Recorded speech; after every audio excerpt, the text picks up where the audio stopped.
experience. Every time somebody starts doing that, our stats go down. Why? Because it's unattractive. It's not transcendental. Somebody's on the mental platform and they're just speculating. And they're like, you know, all over the universe. You know, why does this happen? And why is life like that? Well, read Bhagavad Gita. You want to know why life is like that? Read the scriptures. Everything is explained, you know. We don't have to answer all these questions. But no, I want you to answer my question. Wah! You know? That's like, you know, I used to have a martial arts teacher, a Chinese guy. And when people would complain like that, he'd say, "Oh, the baby is crying again." The baby's crying. Why? When the baby cries, he wants the mommy to fix the problem. Right? So some people come and they have all these confusions and problems and they want us to like fix it for them. You know, but we're not in that mood. You know, there's a saying, if you feed somebody a meal, you solve their problem for tonight. But if you teach them how to cook, then you solve the problem for the rest of their lives. So that's our mood. We don't want to solve your problem today. We want to give you the tools to solve all your problems permanently. This is a much bigger deal, you know? It's a much larger field of inquiry that we are dealing in than just, you know, I want to get through the day. We're teaching you how to solve all problems permanently. Make a permanent solution to all the problems of life.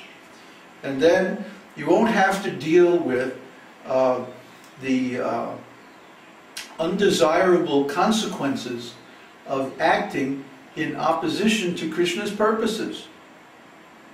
Huh? Well, what is it about karma that's so nasty? It's because we don't anticipate the consequences of our actions. We think, oh, I just want to get more money. No problem. I'll just hold up this store, you know. And, well, why are these police arresting me? I didn't want that. You see? Now, that's an extreme example. But take the typical example of the average ordinary person who thinks, oh, I'm a very nice person. I try not to offend anybody. I go to my job every day and I work, you know, and then I go out to lunch and eat a hamburger, and I can't understand why I'm suffering. You know, I'm a good person. No, you're not a good person. You rascal. You're paying people to kill cows. See? So if you pay people, if you can understand it, if you pay somebody to go out and kill someone that you don't like, then the police are going to arrest both of you. Huh? Both you and the one you pay. Both of you are guilty. So if we pay people to kill cows, then we're also guilty. It's murder for hire. Huh? Murder Incorporated. International. Yeah, right.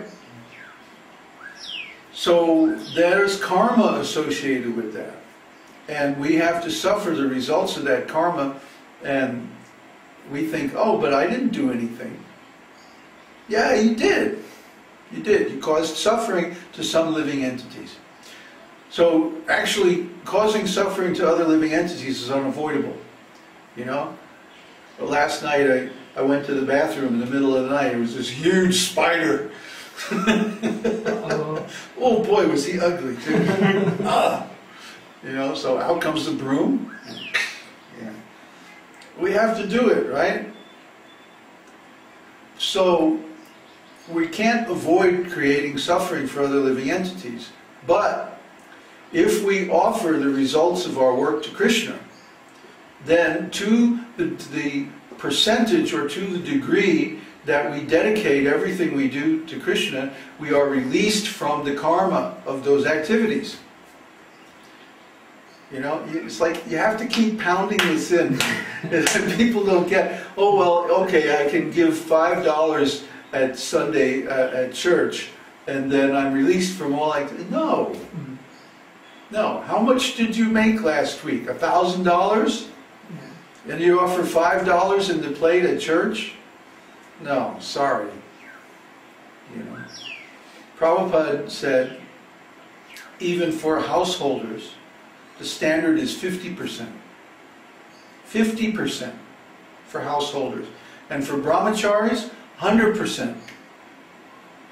Brahmachari means that you live with the spiritual master, and if you collect anything, you offer everything. This is not to make the spiritual master rich or anything. This is to protect you from the results of your activities. Huh? Because what is the spiritual master going to do? He's going to spend it on the service of Krishna. That's what spiritual master does. He doesn't have anything else to do. So, by spending all of our energy on the service of Krishna, we're released from all of our karmic reactions. That means we're in the liberated position. It's a practical thing. It's practical. It's down to earth.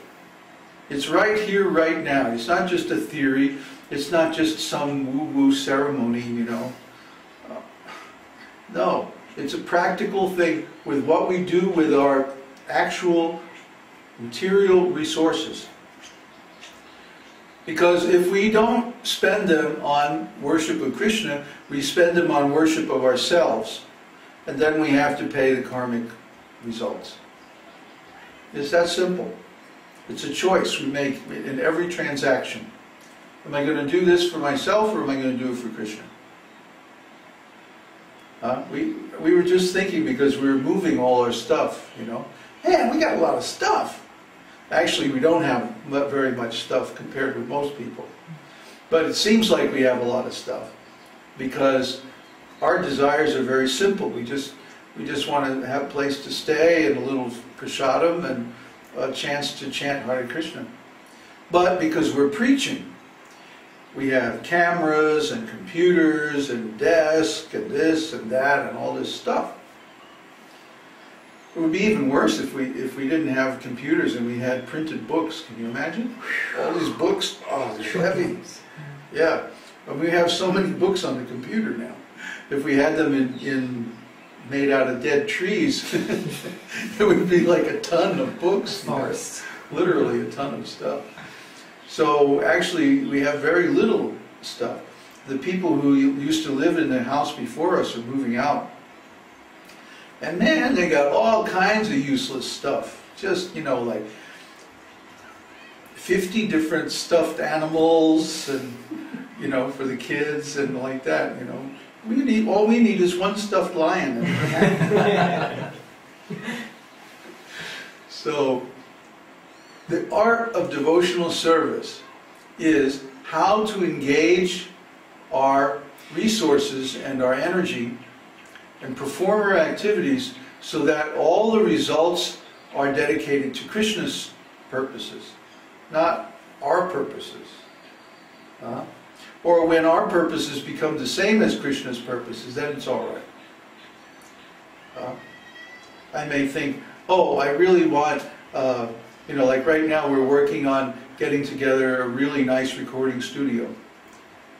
Why? Because we want to make beautiful music to glorify Krishna's holy name. You know, so beautiful that nobody can resist it. That everybody feels like, oh, this is the most beautiful music I ever heard. And it's about Krishna. So, normally if someone was doing this, it would be because, oh, I want to make a hit record. Or I want to impress my friends and make this really cool music. But we don't care about that. We want to impress people, but we want to impress people for Krishna's glorification, not for our glorification. That's why we don't go out and do concerts and stuff like that. We don't care about all of that fan stuff. It's like, useless. Because that would just keep us in this material world. If we become interested in material fame, reputation, and stuff like that, that's just going to make it harder to get out of this material world. Our purpose is to go back to the spiritual world and be with Krishna and serve Krishna eternally.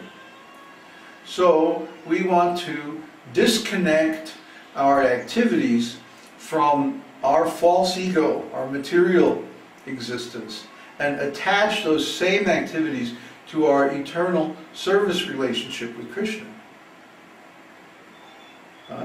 And we want to do that 100%, purely. That's what it means to be a pure devotee. A pure devotee is somebody who doesn't do anything for their own well-being or aggrandizement outside of what's required for their service